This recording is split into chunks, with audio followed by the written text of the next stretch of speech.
Jason Bargosa. But having said that, remember, we will be here tomorrow. So if it becomes too late for you, you can come back tomorrow. Mr. Willow. Hi. How are you? Good, how are you? Good, thanks. I'm Angela Willow, D as in Victor, A-L-L-I-L-L-O. I live at 36 Colonial Drive in Prospect. I'm a senior at Woodson Regional High School, and I'm a lifelong Prospect resident. As a concerned young person, I'm aware of the need of green energy in our communities. I was so glad to hear someone taking the initiative to do just that. I was even happier that it is in our small town of Prospect. The detriments on the environment from fossil fuels are very alarming, and they cannot be ignored any longer. For my future and for my peers, I feel that alternative forms of energy need to be explored. Wind energy is clean and the least harmful to the environment compared to other forms of energy. Approval of this project is one step closer to ensuring that my future and the future of my peers is clean and clear. Thank you. Great, thank you. And everybody, do you have a slide that everybody is sharing in? We have a lot of speakers here who are from your class. It's the whole high school. Great. Big talk. Okay, thank you very much. Okay, let's see. We have Jason Pergoso to be followed by Mark Fortier. Mr. Pergoso. Thank you, Honorable Council. That's F as in Frank, R-A-G-O-S-O. I'm a resident of Naugatuck, but I'm a lifelong growing up in Prospect. Just to account for my absence, I was out of state for a few years educating myself, and I served in the United States Marine Corps, a battalion local here to New England. We did tour in Iraq and all the other things that come with serving in the military in this day and age. I guess that excuses your absence from town. Just trying to account for things. To make sure we have a town. Thank you very much. Thank you. And I hesitantly spake because I know that the constituency, which is against this, against citing the wind project here in Prospect, is very loud, and they have a very extremely valid concern. But I do step in as a veteran and serving in a federal agency, which I do in no way represent here, which takes care of veterans. I just don't want to see us have to fight another war based on our need for consumption of oil. So I think that from the fossil fuel perspective, anything could help, that we need to head in that direction. I hope that the Siting Council takes that into consideration in its deliberation as far as any of the engineering aspects or other things that I'm not qualified to speak on. I do know one fact in my research about modern turbines do have de-icing capabilities.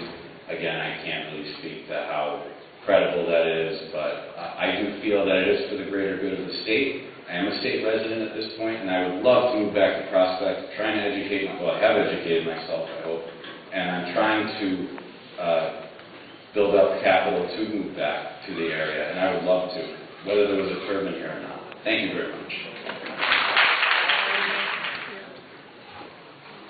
Unquist, I'm going to let you help me with that, but following you, Hal, it's going to be John Hurley. I'm off. You're off the list. Okay, thank you. My name is Hal Youngquist, L-J-O-N-G-Q-U-I-S-T, Wolcott, Connecticut. Being very interested in alternative energy, I took part in a tour of the site with B&E Energy Incorporated. And also there was a varied group of interested people taking part that were interested in seeing the location and learning about wind power. The site is remote and offers an excellent opportunity for this very important alternative energy project. This project offers the prospect of green jobs that would be worthwhile, and assure that we are trying to alleviate the use of carbon fuels, clean energy. There wouldn't be any, also, I'm not an engineer, however, there's going to be a conduit instead of unsightly poles to transfer the finished product. And no one no buildings that would spoil the landscape.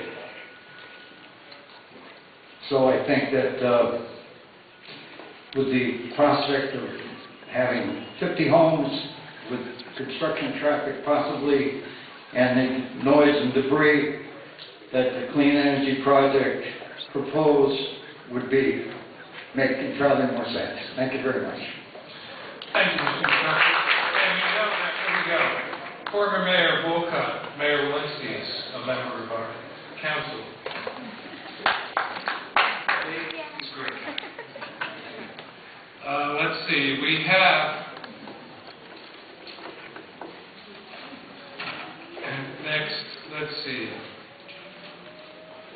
Okay. Then we have Frank Gilroy, to be followed by Tim Shea.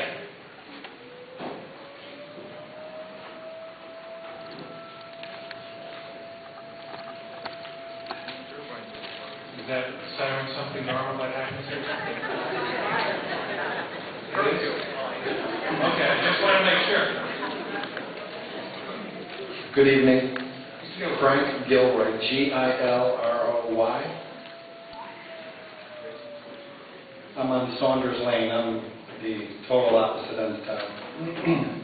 It was the fall of last year as I was driving through town that I saw Save Prospect signs.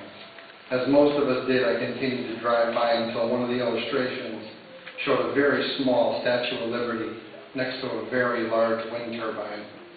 I verified the 306-foot height of the statue and then the proposed height of the 492-foot wind turbine. The illustration made it seem like the statue was less than half the height.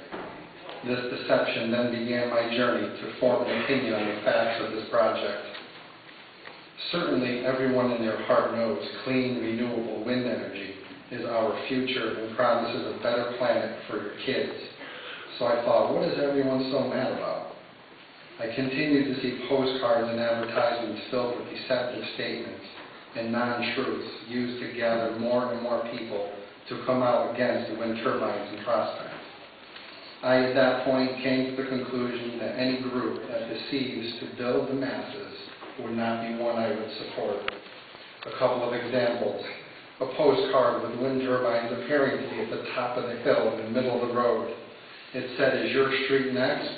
I thought, wow, hope they don't put windmills in the middle of my street.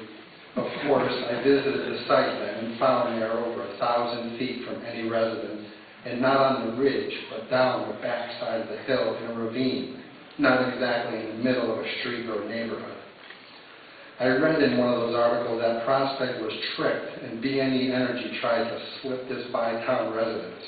Then, of course, I found BNE met applicable regulations and it was time for a public hearing.